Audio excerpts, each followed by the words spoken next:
we're here to talk about Harry's adventure that he went on recently. He walked a long old way.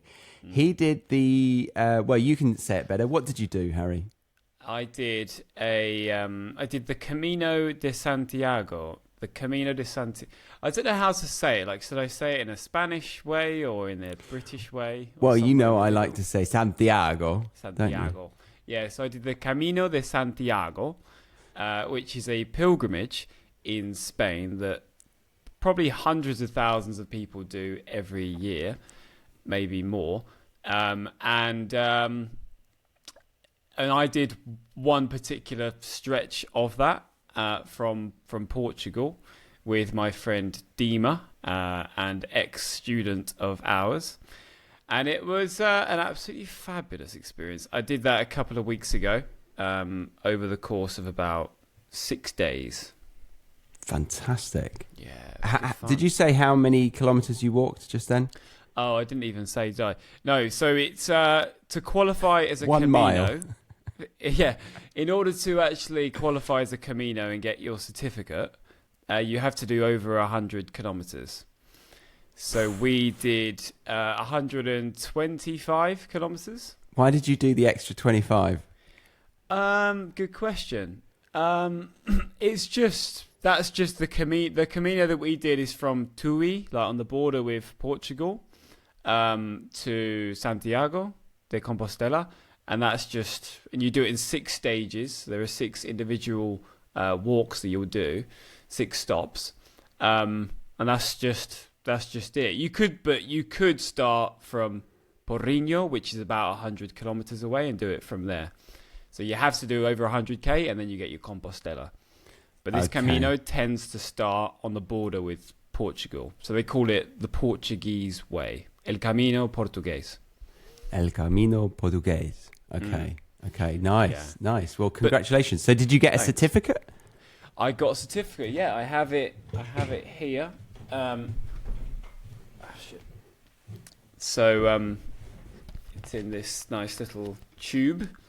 Is it okay? Yes, a green tube with shells. Yes, no? Exactly. Yes? So the shell is like the icon, the symbol, the branding of the Camino. Right. It's a scallop shell. Okay. I believe. And you see these throughout the Camino. You see a lot of people wearing them on their backpacks. People seem to collect them. And there are these signs which update you on how many kilometers there are remaining on the Camino. So you see them everywhere and arrows pointing you and directing you on your Camino. And they always have this shell, this scallop shell on the signs. It's apparently associated with St. James. Do you know this? St. James. Right, okay, yeah. So that's the apostle St. James. Yeah. Who it's named after. Santiago, I think, is St. James. Yes. And so it's a pilgrimage to Santiago de Compostela. And there's this amazing cathedral there where pilgrims go when they arrive, when they finish their pilgrimage. And the apostle St. James is buried at that cathedral. So he's one of Jesus's, top boys. Top dogs, yeah. One of his disciples. Mm-hmm. Disciples? Yeah, one of his, exactly. Yeah, the apostles were like his posse, right? His best disciples. That's where the word posse comes from. Postle.